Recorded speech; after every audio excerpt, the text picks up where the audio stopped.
Bonjour et bienvenue pour cette 353e édition de Un jour un comics, l'émission d'originalcomics.fr qui vous présente les meilleurs comics en VO disponibles à la nouveauté sur originalcomics.fr. Alors aujourd'hui je vais vous parler du second numéro de Peter Parker The Spectacular Spider-Man. Alors qu'est-ce que c'est que ça déjà? Alors évidemment, comme il y a un film Spider-Man qui est sorti au cinéma, Spider-Man Homecoming, sachez-le, Marvel en a profité pour sortir des nouvelles séries. Ils ont repris un vieux titre, parce que des séries Peter Parker Spider-Man ou The Spectacular Spider-Man, il y en a eu quelques-unes depuis 60 ans, 50 ans.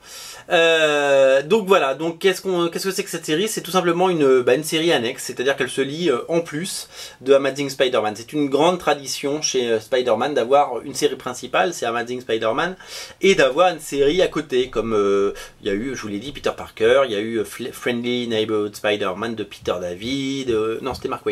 Il y a eu plein de séries autour de Spider-Man, et donc ils en font une deuxième, comme ça, globalement, la série numéro 1, elle se vend à, on va dire, 60 000 exemplaires, la série numéro 2, elle attire au moins la moitié du public.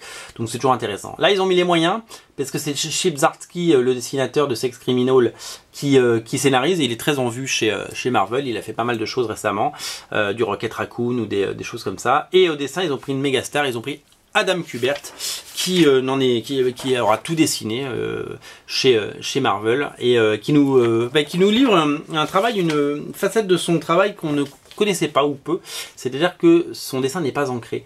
Il dessine et c'est mis en couleur par-dessus. Donc du coup, il n'y a aucun encreur pour venir corriger, quand je dis corriger, c'est pas un mal, hein, ou venir retravailler son trait. Donc du coup, c'est marrant parce qu'il y a un côté rough, un côté, vous savez, un petit peu crayonné, mais mis en couleur et scénarisé. Donc voilà. Alors, je vais pas vous spoiler, il y a un personnage à la fin du 1 qui a fait un méga retour. Voilà, donc du coup, on a un Spider-Man hyper dynamique, et hyper si vous voulez, voilà, il jette son trait, et personnellement j'aime beaucoup, voilà. Donc parce que j'adore Adam Kubert aussi. Donc voilà, donc je vais pas vous spoiler le retour il y a un personnage qu'on a vu récemment, pas si longtemps que ça, qui avait pris de l'importance mais qui avait disparu et qui va revenir dans ce numéro, et ça va être un des enjeux de ce comics qui est très bien scénarisé. Le duo, parce qu'il y a la Torche Humaine qui est très présente, et vous savez qu'il y a une histoire très longue entre les deux personnages, une vraie histoire d'amour entre les deux personnages, pas d'amour mais d'amitié, c'est-à-dire qu'ils sont hyper complémentaires, et les deux là pour le coup ils sont hyper ils bossent très bien ensemble, et donc le duo marche très bien parce que Zdarsky il a beaucoup d'humour, et voilà, et graphiquement c'est très bien, voilà.